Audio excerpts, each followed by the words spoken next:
21 তারিখে খড়গপুরে বড় কার্যক্রম আছে। 21 তারিখ এখনো চলে যায়নি। আসুক 21 তারিখ। 21শে জুলাইয়ের জল্পনাকে আবারও উস্কে দিলেন দিলীপ ঘোষ। সাফ জবাব, 21শে জুলাই দেখা যাক কি করা যায়। বারবার 21শে জুলাই নিয়েই কেন দিলীপ ঘোষ কথা বলছেন তা নিয়ে জল্পনা তৈরি হয়েছে। একদিকে মমতার কথা, অন্যদিকে 21শে জুলাই যে দিন তৃণমূলের বড় প্রোগ্রাম, সেই দিনই কেন দিলীপ ঘোষ কিছু করার কথা বারবার বলছেন তা নিয়ে যত প্রশ্ন।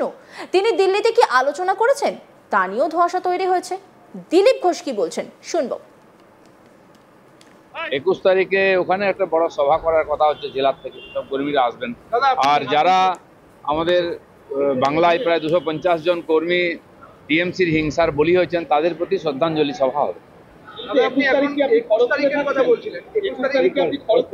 21 তারিখে খড়গপুরে কার্যক্রম আছে। 21 তারিখ তো চলে যায়নি এখনো, তো আসুক 21 তারিখ। শুক্রবার দুর্গাপুরে প্রধানমন্ত্রীর সভা ছিল। ঠিক সেই দিনই দিল্লিতে বিজেপির সর্বভারতীয় সভাপতি জেপি নাড্ডার সঙ্গে দেখা করতে দিল্লিতে দৌড়ে যান বিজেপি নেতা দিলীপ ঘোষ। সেখানে দলের জেপি নাড্ডার সঙ্গে দীর্ঘক্ষণ আলোচনা চলে। আলোচনা শেষ হওয়ার পর তিনি ফিরে এসে বেশ খোশ মেজাজেই তাকে দেখা গেল বিজেপির দাবাং এই নেতাকে।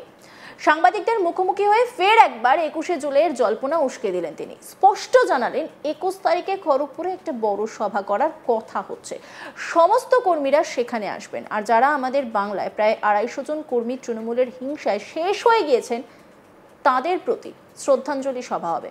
21 তারিখে খড়গপুরে কার্যক্রম আছে। 21 তারিখ এখনো চলে যায়নি। আসুক 21 তারিখ। কি বলছেন শুনবো। 21 তারিখে ওখানে একটা বড় সভা করার কথা হচ্ছে, জেলার থেকে সব কর্মীরা আসবেন। আর যারা আমাদের বাংলায় প্রায় 250 জন কর্মী টিএমসির হিংসার বলি হয়েছেন, তাদের প্রতি শ্রদ্ধাঞ্জলি সভা হবে। 21 তারিখে খড়গপুরে কার্যক্রম আছে। 21 তারিখ তো চলে যায়নি এখনো, তো আসুক 21 তারিখ। শুনলেন তো, দিলীপ ঘোষের কথায় কিন্তু একটা জিনিস পরিষ্কার যে তিনি 21শে জুলাইয়ের বড় কিছু চমক দিতে চলেছেন।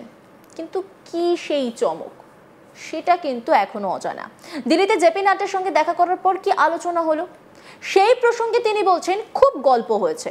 সাংবাদিকদের প্রশ্ন, 1 ঘন্টা ধরে শুধুই গল্প হলো? উত্তরে দিলীপ বাবু বলেন, প্রেসিডেন্ট যদি আমাকে গল্প করতে ডাকেন তাহলে কি আর করা যাবে, আমি গেলাম, গল্প করলাম। সংগঠনের বিষয়ে অনেক কথা হলো, 26-এর ভোট, সংগঠন প্রস্তুতি, সব নিয়ে কথা হলো। উনি বললেন রাজ্যে গিয়ে জোরদার কাজ করুন। অবশ্যই গুরুত্বপূর্ণ কথা হয়েছে, সর্বভারতীয় সভাপতি যখন ডেকেছেন তখন গুরুত্বপূর্ণ কথা তো হবেই, সব ব্যাপারেই কথা হয়েছে। কি বলছেন দিলীপ ঘোষ শুনবো। যদি আমাকেই গল্প করার জন্য ডাকেন তো কি করা যাবে, আমি গেলাম গল্প করতে।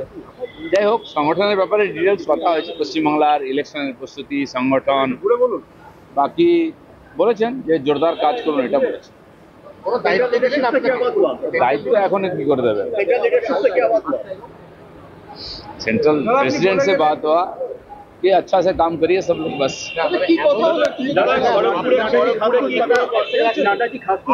মোদির বৈঠক ছেড়ে দিল্লি যেতে হয়েছে, মানে এটা খুব খুব ইম্পর্টেন্ট কিছু একটা। হ্যাঁ, ইম্পর্টেন্ট ছিল।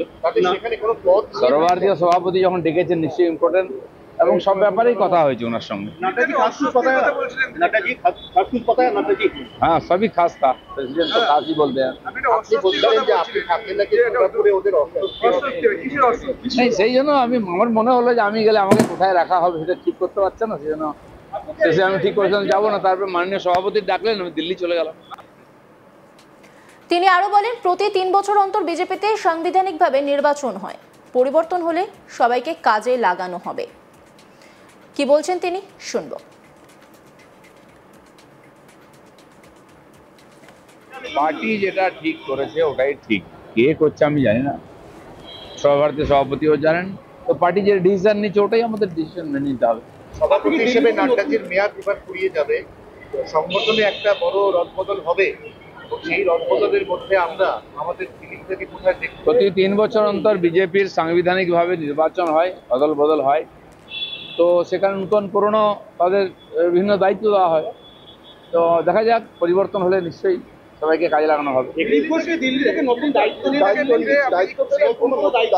মানে আমি পদ বলছি না, ভোট তো রাস্তায় দিয়ে দেওয়া হয় না, ওটা সাংগঠনিকভাবে ঘোষণা হয়। অবজ্ঞা করি, তো দায়িত্ব হলেও এটা ঘোষণা করা হবে, এমনি মুখে মুখে বলে দেওয়া হয় না। মানে দল করবে তো নাড্ডাজি করবে। নিশ্চয়ই, চলুন, ধন্যবাদ। 21 তারিখে কি চমক থাকছে দাদা? আসতে হবে। 21 তারিখে খড়গপুরে বড় কার্যক্রম আছে। 21 তারিখ এখনো চলে যায়নি, আসুক 21 তারিখ। 21শে জুলাইয়ের জল্পনাকে আবারও উস্কে দিলেন দিলীপ ঘোষ। সাফ জবাব 21শে জুলাই, দেখা যাক কি করা যায়। বারবার 21শে জুলাই নিয়ে কেন দিলীপ ঘোষ কথা বলছেন তা নিয়েই জল্পনা তৈরি হয়েছে। একদিকে মমতার কথা, অন্যদিকে 21শে জুলাই যেদিন তৃণমূলের বড় প্রোগ্রাম, সেই দিনই কেন দিলীপ ঘোষ কিছু করার কথা বারবার বলছেন তা নিয়ে যত প্রশ্ন। তিনি দিল্লিতে কি আলোচনা করেছেন তা নিয়েও কিন্তু ধোঁয়াশা রয়ে গেছে। তিনি বলছেন যে তাকে ডেকে পাঠানো হয়েছিল, তিনি গল্প করেছেন। কিন্তু শুধুই কি গল্প, নাকি এর মধ্যে রয়েছে আরো কোনো জল্পনা? ঠিক কি কি বললেন তিনি, শুনবো। 21 তারিখে ওখানে একটা বড় সভা করার কথা হচ্ছে, জেলার থেকে সব কর্মীরা আসবেন। আর যারা আমাদের বাংলায় প্রায় 250 জন কর্মী টিএমসির হিংসার বলি হয়েছেন, তাদের প্রতি শ্রদ্ধাঞ্জলি সভা হবে। 21 তারিখে খড়গপুরে কার্যক্রম আছে। আপনি বলেছিলেন যে 21 তারিখ চমক থাকবে, এটা কি 21 তারিখ তো চলে যায়নি এখনো, তো আসুক 21 তারিখ। 21 তারিখে ওখানে প্রেসিডেন্ট যদি আমাকেই গল্প করার জন্য ডাকেন, তো কি করা যাবে? আমি গেলাম গল্প করতে। যাই হোক, সংগঠনের ব্যাপারে ডিটেলস কথা হয়েছে, পশ্চিমবাংলার ইলেকশনের প্রস্তুতি, সংগঠন, বাকি বলেছেন যে জোরদার কাজ করুন, এটা বলেছেন। কোনো দায়িত্ব দিয়েছেন আপনাকে? दायित्व এখন কি করে দেবে? सेंट्रल प्रेसिडेंट से बात हुआ कि अच्छा से काम करिए सब लोग, बस পার্টি যেটা ঠিক করেছে ওটাই ঠিক। কে করছে আমি জানি না, সর্বভারতীয় সভাপতিও জানেন। তো পার্টি যে ডিসিশন নিচ্ছে ওটাই আমাদের ডিসিশন মেনে নিতে হবে। সভাপতি হিসেবে নাড্ডাজির মেয়াদ এবার ফুরিয়ে যাবে, সংগঠনে একটা বড় রদবদল হবে, এবং সেই রদবদলের মধ্যে আমরা আমাদের ফিলিং থেকে কোথায় দেখব? প্রতি 3 বছর অন্তর বিজেপির সাংবিধানিকভাবে নির্বাচন হয়, অদল বদল হয়।